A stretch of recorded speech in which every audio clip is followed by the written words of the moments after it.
In today's video, I'm going to teach you how to use Framer for websites.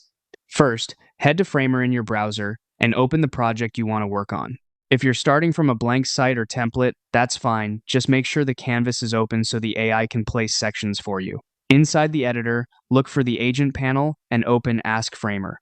This brings up the AI assistant that can scaffold your site automatically. In the message box, paste this prompt. Create a modern, responsive website with a clean premium design, bold typography, smooth animations, and a professional layout.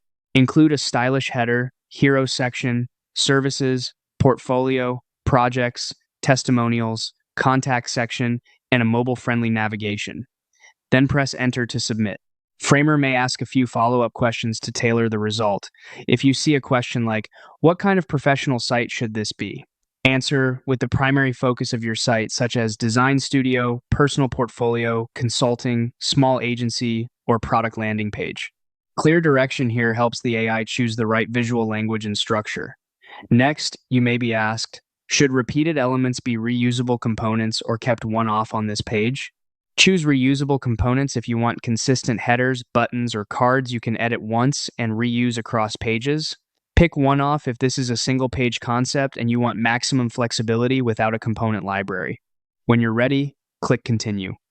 Agent will generate the layout, navigation, and section structure that match your prompt and answers. Give it a moment while it assembles the header, hero, services, portfolio, testimonials, and contact areas, and wires up mobile navigation.